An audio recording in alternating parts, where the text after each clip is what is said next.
Hello and welcome to Ula Tea Leaf Readings. My name is Lenor and tonight I'm going to be reading your tea leaves. This is a horoscope for Leo. If Leo is your solar, lunar, ascendant / rising sign, then this is a message for you.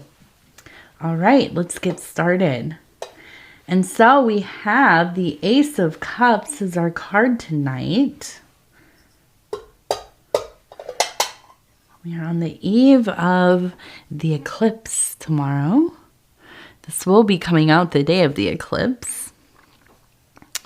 All right, let's take a look and see what these tea leaves have to say. And if you have not subscribed yet, please think about doing that. You can go ahead and hit the little bell icon. It'll let you know when the next readings are coming out. It is free to subscribe.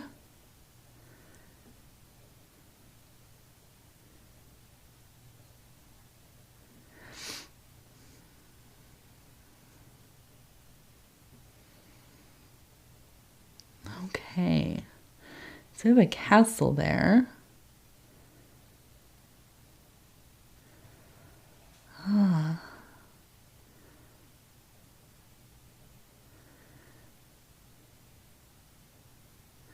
We have the mother, kind of the crone. Not dissimilar to maybe an older version of the Queen of Swords. Now we have her kind of head here. Her body's here. She's carrying a mask. She's carrying a mask, and you can see the eyes and the mouth here. We also have, it looks like a sword right here. And you can see the kind of cross for the handle up there. The hilt, I think it's called. And the sword. I'm trying to look and see. What is this? It looks like a dog. So I have a dog. We have a person standing here kind of looking out this way. So I almost kind of feel like this is a mother figure, maybe a grandmother. And this is a person in your life who maybe takes telling it like it is too far, right? Maybe somebody who at times has lacked kind of tact about how to talk to somebody or you or somebody in the family or whatever about sensitive topics. This is like absolutely no nuance, right? It just is what it is. And while that is admirable in a lot of ways, it is also kind of hurtful. Sometimes it can feel like a betrayal, kind of like you had to end up hiding parts of yourself, parts of your life, not even just because like you felt like they maybe would judge you, but because you knew that they would critique you in a way that felt pretty harsh. And, you know, listen, we're talking about Leo, so I feel like you can handle some critiquing. But I feel like this is like maybe your mom, right? Maybe grandma, maybe, well, it could be dad even. But you sometimes just wish for the softness, right? Maybe maybe not super accurate, but a very kind word. You know, like you did a great job, even when, you know, it wasn't like your best effort, you know? And so I think that in some ways this made you a little tougher, you know, but it also maybe made you feel like, well, you know, maybe that it was hard to live up to the expectations of the people who you love so much. you know, and maybe that has made it difficult for you, later in life, that, you know, it never feels like you are doing well enough, right? And the world is so much different now. You know, a thing that I think a lot of people in my age group and younger, especially, even, well, Gen X as well. I'm technically a millennial somehow. I'm like right at the oldest part of being a millennial. You know, everything is different. Everything costs so much more. You know, the amount of money that we bring in does not cover as much as, you know, it would have for our parents or their parents. And so it is difficult, right? It's not easy out here. So this is like, it just kind of like compounds this feeling of like, I'm not ever going to live up to these kind of fantastical ideas of like, you know, the dream, right? And so I feel like, you know, it's hard. It's hard when you have somebody who, you know, is a kind and good person in most ways, but they just don't take care with how they express themselves. And maybe that this is that, you know, their communication style, maybe, you know, there's any number of reasons why this might be. But yeah, I think this is something that you think about a lot. You know, maybe not a lot. It comes up, right? When you're feeling like, hey, you know, I didn't get that raise, or I look on the social medias and I see like my friends from middle school are all, you know, living it up, or, you know, and it can feel like, what am I doing? I'm just spinning my wheels here. Well, this is where, right, we really have to kind of reel it in. We have to think about ourselves, not in relation to others.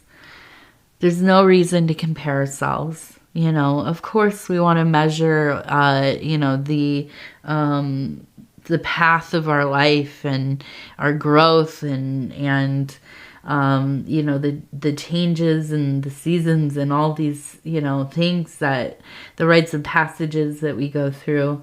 But ultimately, you know, it is a mind trap. Ultimately, and I'm going to say this and it sounds terrible. It could even make me cry saying it. I'm going to take a drink first, though. Thank you for putting up with me drinking. I have to drink a little sip of something here and there so I don't get all dried out. You know, I was orphaned when I was like 11 and 12. My parents died almost, I think, less than a year apart from each other, within months of each other. And, you know, it was awful, of course. I mean, it was devastating. And, but, you know, I lost my need to perform for people kind of at an early age. You know, and so, you know, it kind of is this thing that we all have to figure out at some point, especially if you're doing interior work. To figure out how not to kind of try to live in the sun, in the light of our earthly relations. Especially when they are like emotionally unavailable, or they withhold, you know, their love or their acceptance, or, you know, whatever. That's awful. It's hard to imagine that somebody, you know, would treat another person like that, especially their children. But it happens, you know, it happens. And so I think, you know, you're in this place where it's like you're trying to figure out how to do the dang thing, without being so bothered by what everybody else is doing. And I know this is difficult for Leo because you are, you're very related to the tribe, right? You're competitive, and ultimately, like, no matter what you do, nothing's gonna ever feel enough in comparison to other people. So finding a way to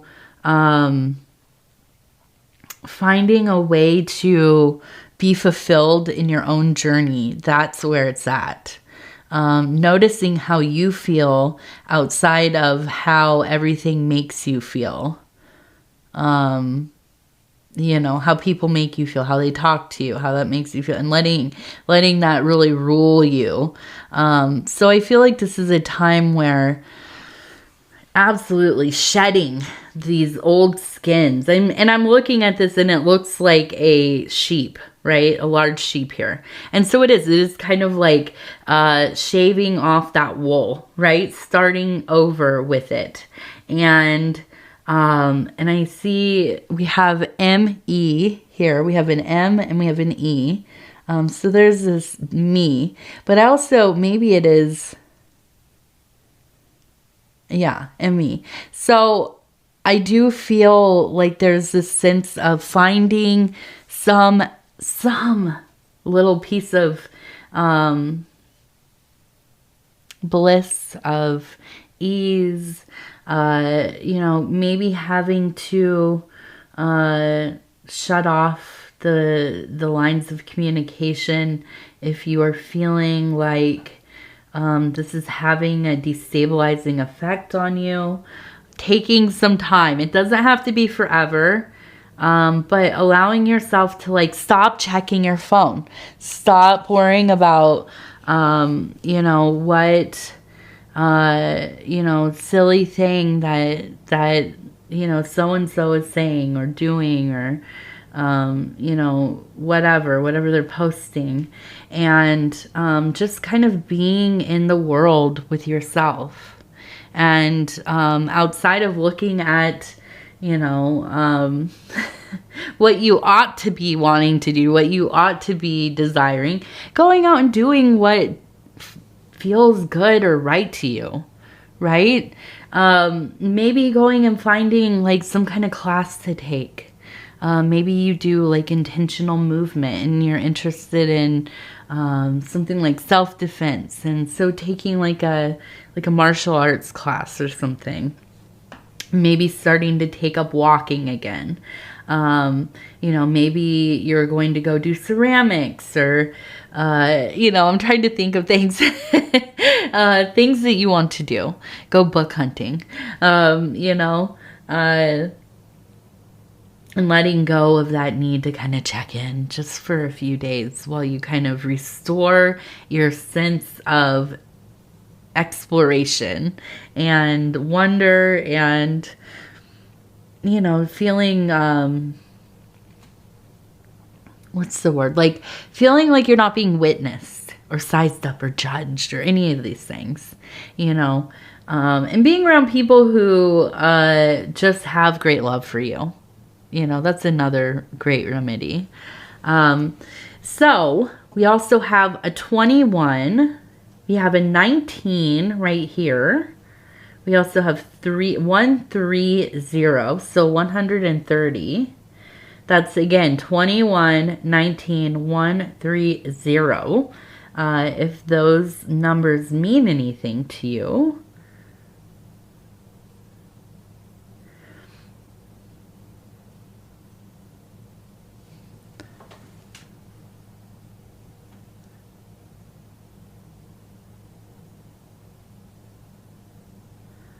And we almost have kind of a scene of somebody riding a horse down here. And then we have somebody up here who's riding a horse, or it almost looks like a goat maybe. And it looks like its mouth is open and it's kind of, screaming out a little bit. So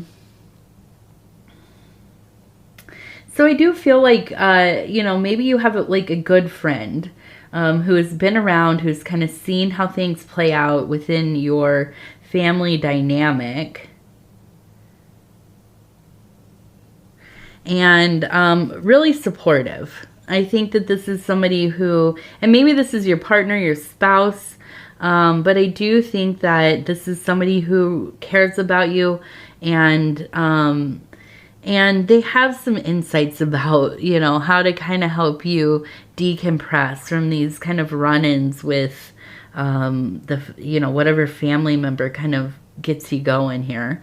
And I think it is kind of that mom archetype. So somebody like a mother, maybe mother specifically. But we also have, it says hi. We have a Scorpio or Scorpion.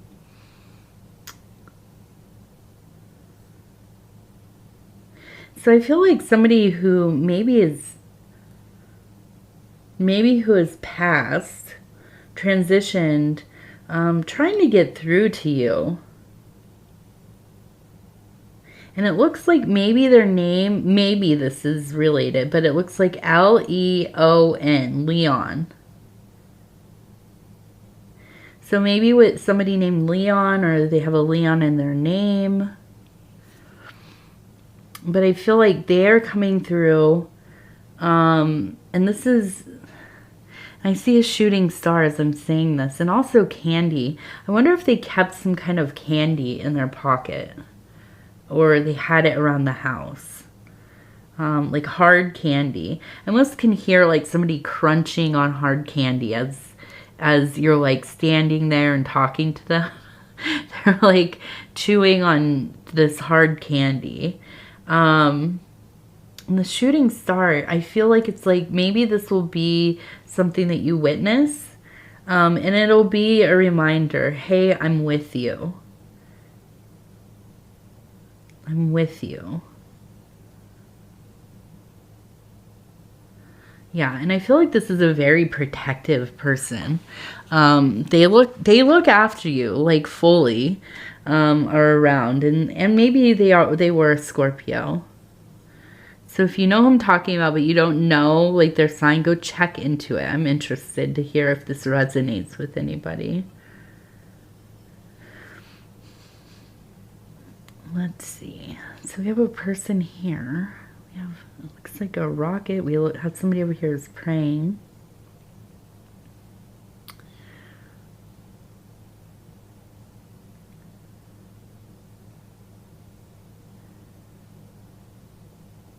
And I feel like there's this sense of anxieties kind of falling away.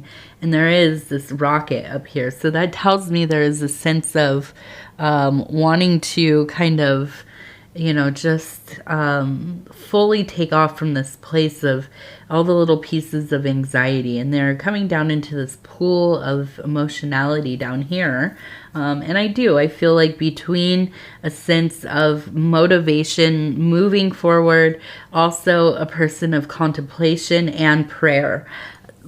Being very aware and vigilant about your interior dialogue. Okay, and you might say, what the heck is that? Like, what does that mean? This is how we talk to ourselves, right? Now, we have dialogue where we're kind of like, you know, working things out. And also some people don't have interior dialogue. Let me just say this because it blew my mind. I'm always talking to myself in my head and out loud, like constantly. My daughter I remember the first time she asked me, she's like, who are you talking to, Mom? I'm like, I'm working out, you know, my thoughts. I have to say them out loud sometimes. I have to just kind of, you know, and I'm like telling myself, okay, now I'm cleaning the grout here and I gotta apply some of this like, you know, bleach stuff or whatever. And I'm discussing it with myself in the bathroom. And she's like, who are you talking to? But you know, some of us have to work it out, like, you know, have an audible conversation. But yeah, I do think that in this time, if you do have an interior dialogue, self-dialogue, really thinking about how are you talking to yourself? Are you yourself accepting of the things that you're doing, of how you're feeling, of who you are? Are you putting yourself down? Are you saying, oh, that was such a mistake, it was, you're being stupid, and whatever, right? Or are you telling yourself, oh, okay, we made a little mistake here, we figured something out, we failed, now we know better, time to adjust and try again. You're doing a good job. You're very smart, you're beautiful, clever, talented, creative, lovely, lovely, lovely. Are you talking to yourself that way? Because if you're not, you should try, right? You should try it, even if it feels silly, even if it feels like, what was that? There was that skit like a million years ago on SNL where the person would be like in the mirror telling themselves like all the positive self-talk and affirmations and things. Like, yes, we actually should be doing things like that.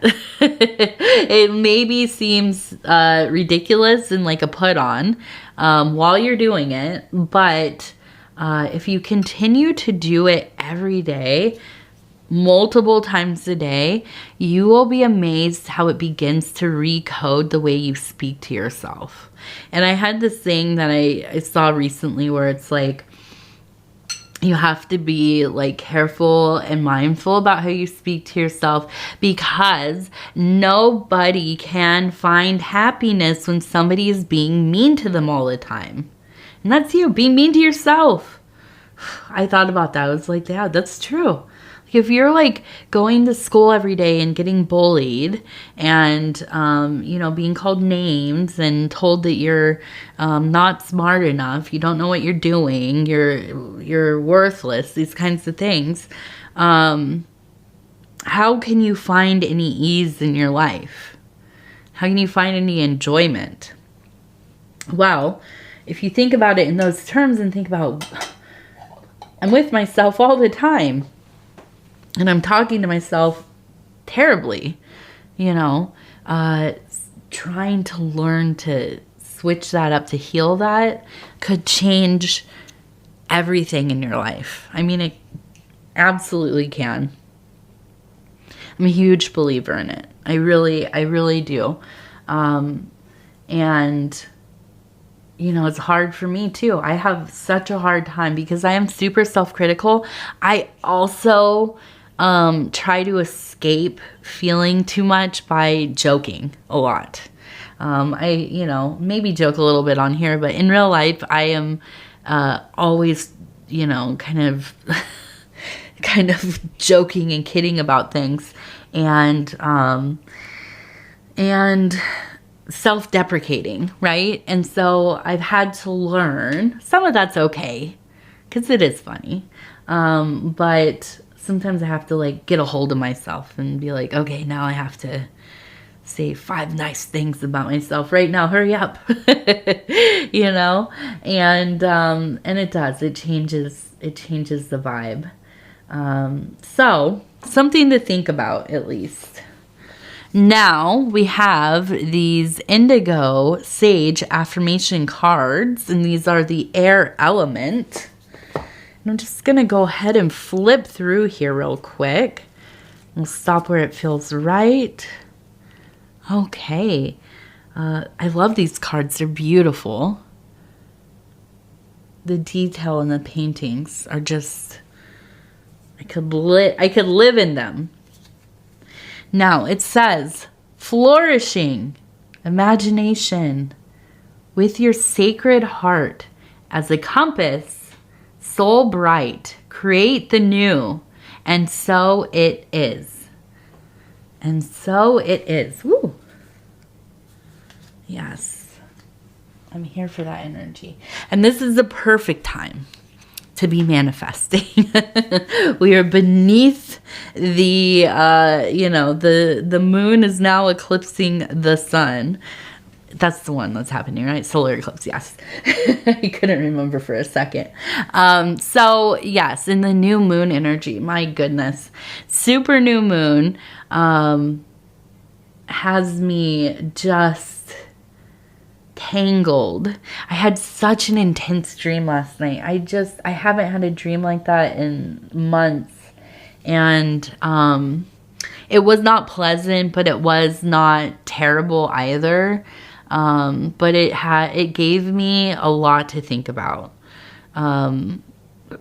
Because, you know, it's like very emotionally amplified and having to do with, you know, people and entities in my life.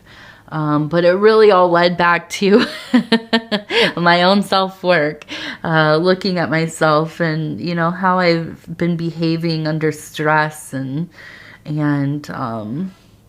know, I have a tendency to kind of recoil from people and from, you know, having help from people. And I talk about it all the time on here. We have to accept help and, you know, be able to talk about how we're feeling and all these things. But when I'm bad at that sometimes too, just like anybody else. And it's not so much a pride thing. It's just I'm a Virgo and I want to get things done the way I want to do them. And I don't like to get frustrated with people, and I don't like to, you know, I get in these like sensory overload kind of feelings and you know, short-tempered, and I don't like being like that. So anyways, it's just now my dream, it just absolutely spoke to me, you know, in a way that I had not been looking at, right? And so and then towards the end of the dream, I could see the different phases of the eclipse, and I was like, oh my gosh, here we are, this eclipse energy, fully in every aspect of my waking and sleeping life now. So yeah, I feel pretty blessed by that. It was good. It did have me in a haze this morning though. I was like trying to decode myself a little bit. So hopefully, you know, you're having a pretty positive experience during this eclipse, and being good to yourself. Be good to yourself. Have like a little eclipse treat. Go find something, a nice little sticker or a little snack or something. Listen, she's tearing me up over here. Are you teething? You're like 8 years old. Huh? No, you just like to bite me. You want my attention. She says, listen to me. I love you. All right. Well, Leo, I love you. You know I do. And, whoo, careful now. If you would be so kind as to like the video, it does help the channel so much. If you have not subscribed, please think about doing that. You can hit that little bell. It'll let you know when the next readings are coming out. It is free to subscribe. And if you'd like to leave a comment, please do. I'd love to hear from you. Tell me all about your eclipse experiences, what's been going on to lead up to them. If you're watching this after the eclipse, let me know how you're, you know, did you see it? Did you travel to go look at it? Are you somewhere else in the world where, you know, I don't know. I think it's going to be raining here, so it's a bust, but I can feel it. It's fully going on in my mind's eye. So yeah, I want to hear all the details. And other than that, yeah, please be safe. Take care of yourself. I'm trying to think, was there anything else? Oh, yeah, I didn't shout out my husband. Shout out to Dove and Serpent Tarot, the best tarot reader in the whole world. My husband, Paul, he's pretty amazing. I always appreciate all the lovely comments about his work and how much you, you know, get from the readings that he does and his guidance, and, you know, all of you that have been watching him for, you know, months and months and months, or if you are newer, we love you so much too. I mean, all of you. And it's just, it's wonderful to hear. And yeah, it's really weird going from, obviously we'd been together for years before we started these channels. So watching the evolution of him and his channel and his work and the confidence and love and detail he puts into everything he does. I just can't explain to you how proud I am. And just how, utterly in love and in awe I am with him and the things that he does. I mean, it just, yeah, I feel very lucky. I'll get all teary-eyed now too thinking about it. And so lucky because our daughter takes right after him. She's just so, such a loving kid and so smart. So I know I'm gonna stop. I could go on. Do you want to see my wallet full of pictures? I know I'm like totally gloating about, I could talk so much about her and I won't because, whatever. But yeah, so I thank you. Good night. I love you. I love you. I love you.